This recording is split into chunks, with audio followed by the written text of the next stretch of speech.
I stood at the edge of the wedding hall, glass in hand, watching him glide past like I was air. See, Roland Row, the man who thought he could buy everything and everyone, didn't even notice me. He had no idea I was the one who built the company his empire secretly relied on. By the end of the night, he would know exactly who I was. I remember the day my world went silent. My dad had always been larger than life, or at least I thought he was. The kind of man whose laugh could fill a room, who knew everything about fixing a broken lawnmower or teaching me algebra without making me cry. But that morning, the phone rang, and nothing in my gut prepared me for what came next. Harper? There's been an accident, my college advisor said, voice clipped, professional. And then the words I never wanted to hear, your father, he's gone. I was 22, juggling finals, job applications, and a part-time gig at a local cafe just to cover the basics. My little brother, Evan, was 17, a week shy of high school graduation. We had no mother. She'd vanished years ago, reinventing herself somewhere I didn't want to find her. That left us alone in a world that didn't feel ready for teenagers and young adults who had no safety net. The funeral blurred. I barely remember the service. What I do remember is the cold, the echo of creditors at the door the next week. Apparently, my dad had shielded us from everything, loans, missed payments, liens, until the obituary went public. Then it was like the universe had an agenda. They took the house, the car, everything we owned except the small suitcase of clothes I had packed for spring break. I sat on the empty kitchen floor with Evan, knees tucked to my chest, feeling like the last adult in the world. I realized quickly that no one else was coming. I had to be everything, parent, protector, emotional anchor. I promised myself I wouldn't collapse, not because I was strong by nature, but because he needed me. He was 16 going on 17, and he still had dreams I couldn't let die before he even got the chance. I took on every job I could find, barista, courier, late-night shift at the grocery store. My days were a blur of spreadsheets, deliveries, and the smell of stale coffee, and my nights were shorter than they should have been, spent studying or planning a future that felt impossibly far away. I lost friends along the way, relationships fell apart under the weight of exhaustion.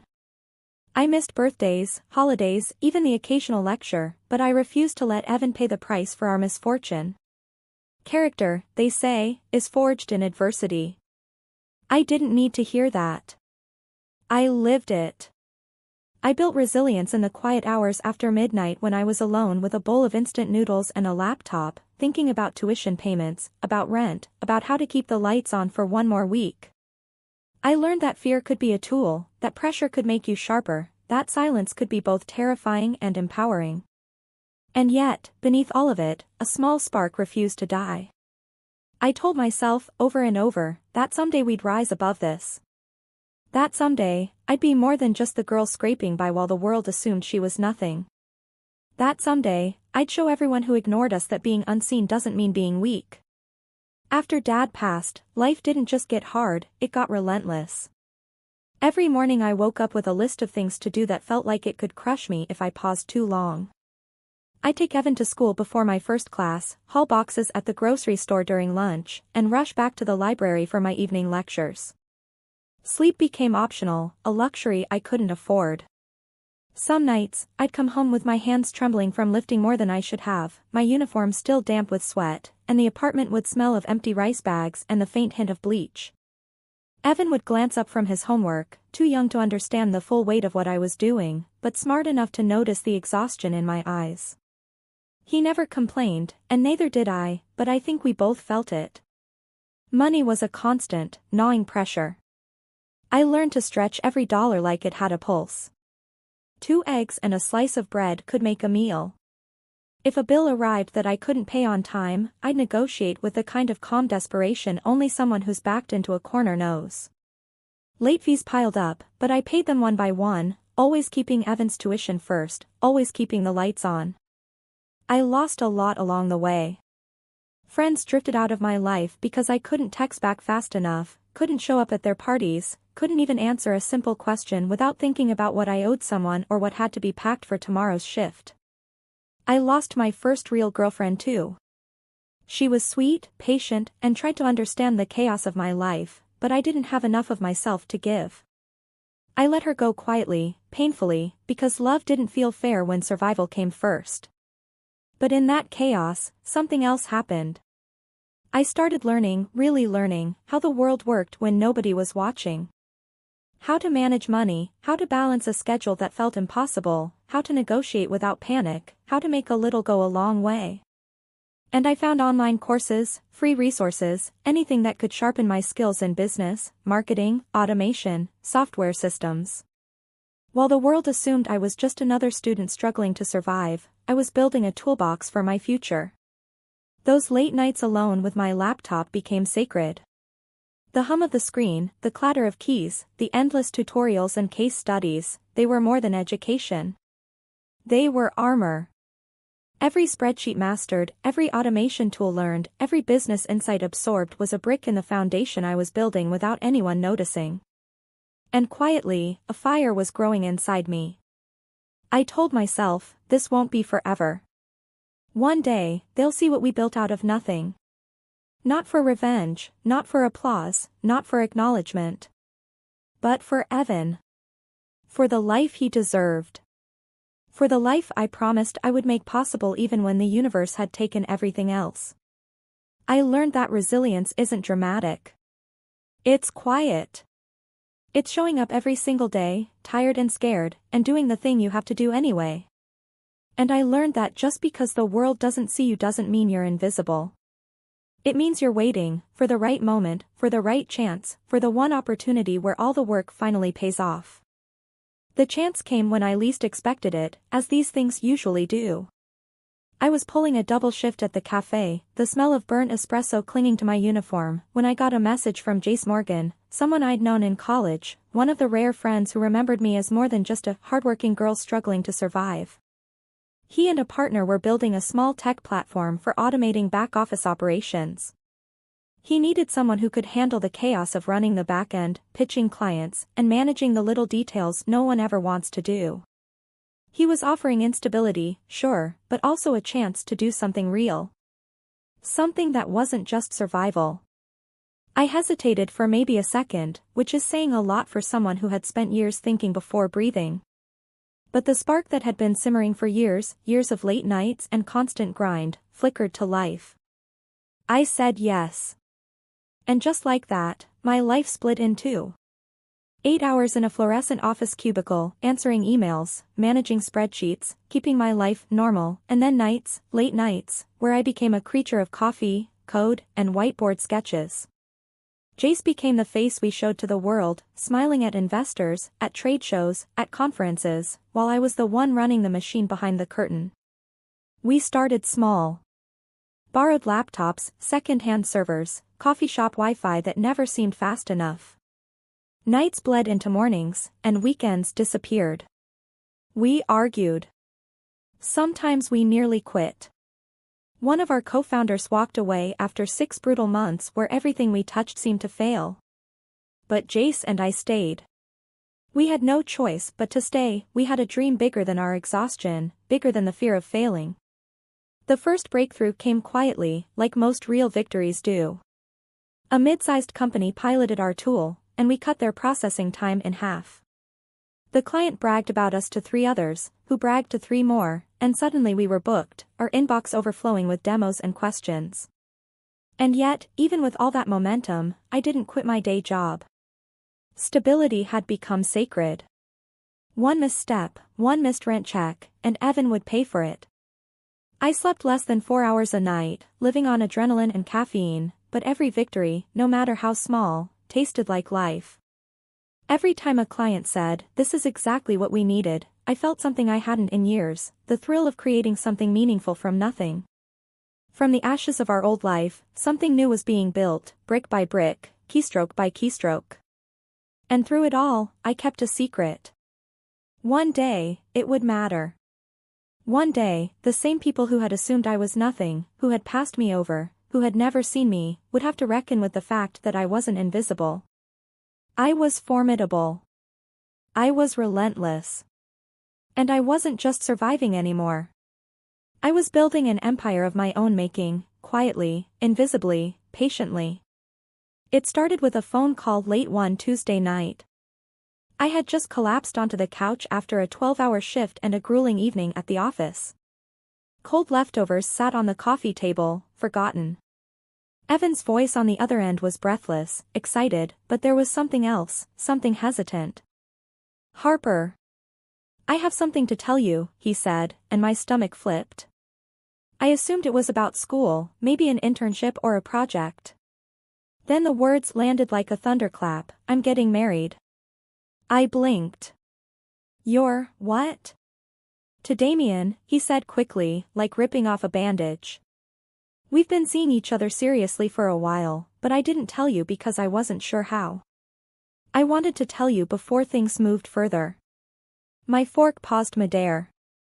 I had met Damian once, in passing, and he seemed fine. Polite. Charming, maybe, in that corporate boy-next-door kind of way.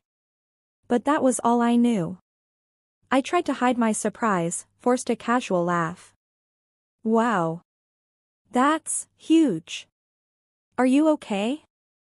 "I'm more than okay," he said. "I'm happy. I just needed you to know." Then, as if it were inevitable, the thought hit me, the one that made my stomach tighten, Damian's last name. Row, any relation to? I started, but my voice wavered slightly. There was a pause. A long one. "He's my father," Damian finally said. The world tilted for a moment. I had to sit down. See, Roland Row, the man who had been sniffing around for months, trying to buy out a startup that I co-founded without ever knowing it, was about to become my brother-in-law's father. The one man who had overlooked me, dismissed me, never acknowledged the late nights, the early mornings, the empire I was quietly building behind a facade of ordinary life. I didn't say anything right then. I couldn't. Not yet. My mind raced through everything, the emails I'd ignored, the offers I had politely declined, the way he had assumed he was untouchable in every boardroom he walked into. And now, of all nights, his family was literally joining mine. "I need to think about this," I muttered, though I didn't know if I meant him, the situation, or the storm of emotions swirling inside me. "Just meet him," Evan said softly. "He wants to meet you. That's all I'm asking." I sighed, realizing I didn't have much choice. If this was going to be part of his life, part of our lives, I needed to know who he really was. Not the polished, corporate mask, but the man who had raised Damian, the man whose decisions now affected my little brother. I told myself I'd go in casual, neutral, careful. No judgment, no grudges, just observation. But inside, a small, undeniable thrill ran through me. The universe has a twisted sense of humor, I thought. The same man who had ignored me at business meetups, the same man who thought he could acquire my company without ever truly knowing me, was now about to sit across from me at dinner. And I would be ready, the day we were set to meet Roland Row, the patriarch of the family, corporate titan, and the very man who had been unknowingly circling my startup, arrived with a kind of quiet dread. I didn't want to feel nervous, but the air was thick with it. Evan tried to reassure me. "He's just a person," he said. "Treat him like anyone else." Yeah, right. That was easier said than done. The meeting was at a swanky, members-only country club. Polished floors, crystal chandeliers, the faint aroma of lemon polish mixed with something expensive and intimidating. Damian led the way, flowers in hand, eyes slightly apologetic, as if he knew exactly what storm he was about to unleash. And then I saw him. Roland Row. The man carried himself like gravity itself bent around him. Tailored suit, crisp shoes, an expression that suggested the world was either his to conquer or his to dismiss, and he hadn't yet decided which.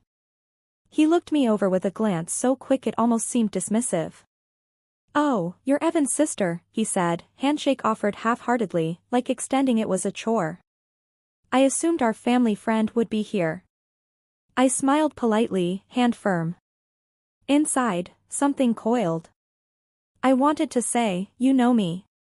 You've been trying to buy my company for 6 months and didn't even realize who I am." But I didn't. Not yet. There was power in patience.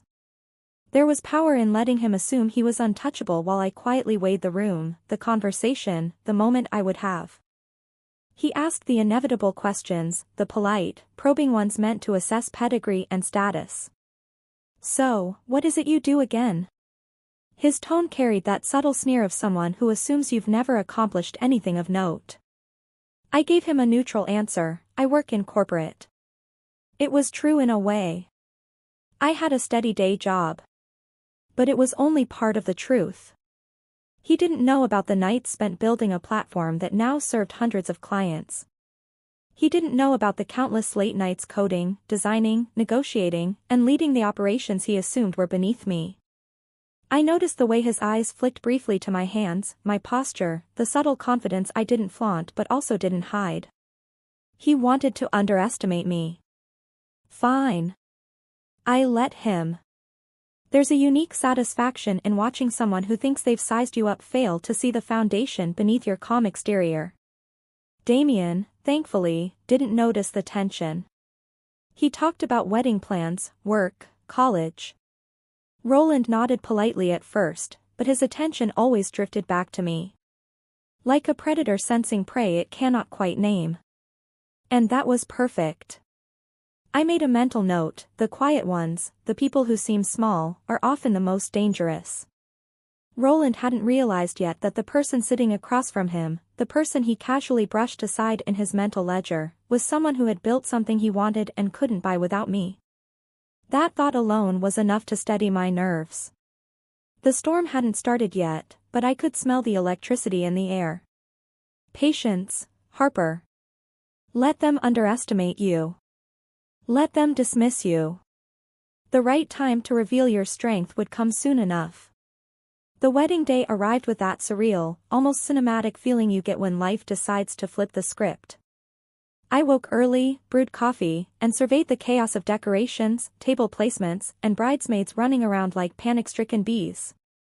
Evan was calm, more calm than I felt, but I knew he trusted me to hold the chaos at bay. The ceremony was beautiful.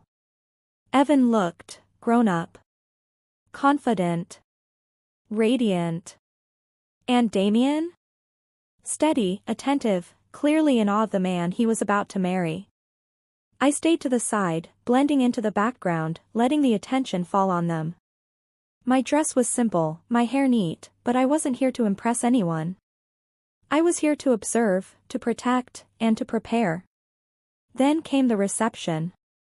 The country club had been transformed into a sparkling, opulent ballroom. Chandeliers reflected in glasses filled with champagne, white linens stretched across tables, servers gliding silently between guests. And there he was, Roland Row, appearing calm, untouchable, like nothing in the world could ruffle him. He swept past me again, almost deliberately ignoring my presence, scanning the room as if I were invisible. I let him. I had no desire to make a scene, yet. The catering staff nudged me later. "You're next." 2 minutes, a waiter whispered, nodding toward the microphone stand. My heart skipped. Speech?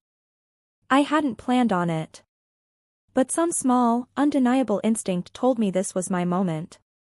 I walked to the stage, feeling every eye follow me, the murmur of curiosity spreading across the room. The mic felt heavy in my hands, the light suddenly warm and sharp against my skin. And then I spoke. "Good evening. I'm Harper Lane," I began, voice steady, projecting calm authority. "I'm Evan's sister." Heads tilted slightly. Some eyebrows raised. "Good." I continued. But I wasn't just his sister growing up. After our father passed unexpectedly, I became his guardian. I was 22. He was 16.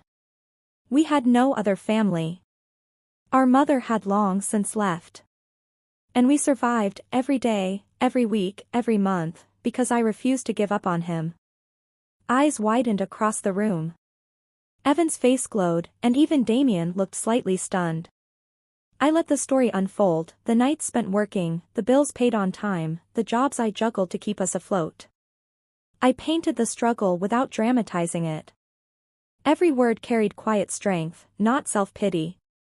And along the way, I said, my voice lifting slightly, I co-founded a startup, a tech platform now used by some of the biggest firms in the country. It started with borrowed laptops and coffee shop Wi-Fi, but it works. It thrives. And yes, some of you may already use it, whether you know it or not. The room shifted. Roland Row froze mid-step. Recognition flickered in his eyes. I let it linger, letting him connect the dots without saying a word directly to him. The applause began, soft, hesitant at first, then warm and genuine. I concluded quietly, I'm proud of Evan and Damian. I'm proud of the life we've built, and I'm proud to stand here today, knowing that the people I love most are safe, happy, and respected. That's worth everything.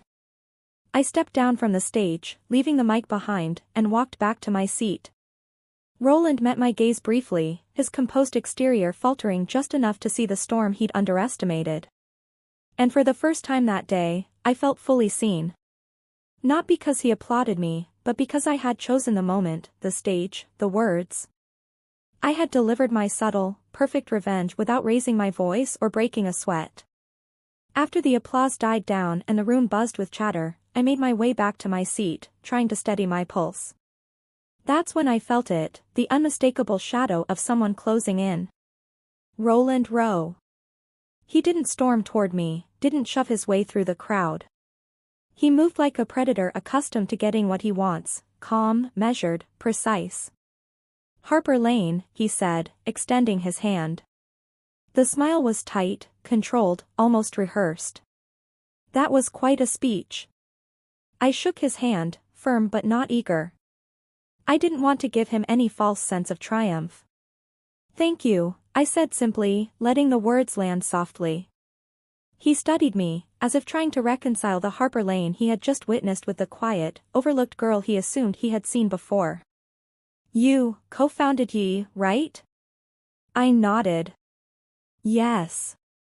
That company you've been trying to acquire for the past 6 months. There it was. The flicker. The falter. A momentary crack in the armor of Mr. Untouchable, the man who had walked past me like I was nothing. I could feel it, but I didn't gloat. There was no need. No need to rub it in, no need to taunt. Power, I reminded myself, was most satisfying when silent. You didn't say anything when we first met, he murmured, trying to mask both surprise and embarrassment.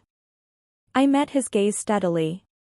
I wanted you to see me when you thought I was nobody, I said softly. My tone wasn't mocking. It wasn't aggressive.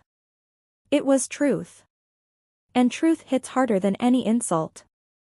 He said nothing after that. His jaw tightened just slightly, but his expression had changed. It wasn't awe or admiration, at least, not yet. It was recognition. A realization that underestimated people often hold more weight than the self-assured ever expect. Enjoy the evening, Mr. Row, I added, letting my voice float politely over the words as I released his hand and stepped back into the crowd. He blinked once, perhaps expecting more, perhaps wanting to assert some reaction, but there was nothing. Nothing to provoke, nothing to manipulate. The power of this encounter rested entirely on subtlety. I returned to my seat, Felix at my side raising an eyebrow, silently asking if I'd just done what I thought I'd done. I nodded slightly. He smiled, and that was enough acknowledgement. The rest of the room buzzed, full of laughter and music, while Roland remained a shadow of composure, his mind undoubtedly racing. And that, I realized, was the perfect measure of respect. It didn't come from forcing someone to bow or publicly humiliating them. It came from being fully prepared, standing tall in your truth, and letting them realize it on their own. Quiet power, earned through years of struggle and grit, cannot be dismissed. I spent the rest of the evening watching Evan and Damian, seeing them flourish in the love and stability I'd fought so hard to protect. I noticed Roland watching too, his posture subtly different, his once dismissive gaze now calculating. Not vengeance, not vindictiveness, just respect. The kind you never hand out lightly. And for the first time in years, I let myself smile. Not because I had defeated him, but because the people who mattered most were thriving. That was my victory, my quiet, unshakable triumph. Everything else, the recognition, the grudging respect, was merely incidental. The days after the wedding settled into a calm I hadn't known for years. Evan and Damian moved into their first apartment together, unpacking boxes, laughing over mismatched kitchenware, and planning a life that didn't feel like survival. I watched from the sidelines, proud in a way that was quiet but unshakable. Our startup, continued to grow, thriving exactly the way I wanted. We stayed independent. We didn't sell out to anyone, not to Roland Row, not to anyone else who might have undervalued the work we'd done. Our clients still loved the platform, some were massive corporations, others smaller businesses we helped scale.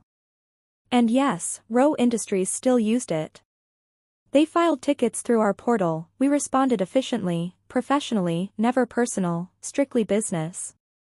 That, more than anything, felt like the ultimate quiet victory. I didn't gloat. I never needed to. Recognition, I realized, isn't a prize, it's a byproduct of persistence, integrity, and choosing the right battles. The real reward wasn't the look on Roland's face that night. It was seeing Evan safe, happy, and respected.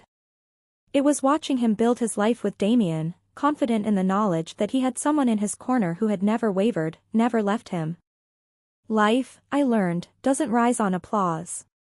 It rises quietly, through diligence, sacrifice, and endurance. The hardest part isn't the struggle, it's staying steady long enough to turn struggle into success. I spent years invisible, overlooked, underestimated. And that was perfect. Because when the world finally took notice, it was on my terms, when I was ready. I reflected often on that night at the wedding, standing on the stage, sharing my story. It wasn't about revenge, though I won a measure of it quietly. It was about truth. The truth that strength isn't always loud, that resilience isn't always flashy, and that protecting the people you love is worth more than any recognition, title, or paycheck. Even Roland eventually adjusted. He never treated me with open hostility again, though he remained polite and professional. Evan's happiness was safe. Damian respected boundaries, which meant everything. And for the first time, I understood that the world doesn't need to see your battles or know your sacrifices to respect you, it just needs to realize, eventually, that you existed long before they noticed. I kept building. I kept growing. Nights were still long, challenges still abundant, but I finally had the luxury of confidence, stability, and freedom. And I had peace. Real peace. The kind that comes from knowing you've protected your own, built a life from ashes, and earned respect without needing to force it. Sometimes, people still underestimate me. They assume I'm just the quiet one in the background. That's fine. Let them. The ones who dismiss you when you're silent are often the same ones who will scramble to respect you when the truth comes out. And by then, it doesn't matter. Respect earned that way is incidental. Real triumph is measured in the lives you hold steady, the family you keep safe, and the quiet confidence you carry long after no one is watching. I look at Evan, at Damian, at the life we've built, and I smile. That smile is worth every sleepless night, every lost friendship, every hardship I endured. I don't need applause. I never did. All I needed was to know that we made it, and we did. Life taught me that strength doesn't always shout. Sometimes, it whispers through sleepless nights, quiet sacrifices, and choices no one else sees. I learned to protect, to build, and to rise without needing acknowledgement. By the time the world noticed, I was already untouchable, not because I sought revenge, but because I had quietly mastered my own destiny. Evan is thriving, Damian is steadfast, and the people who mattered most are safe, happy, and respected.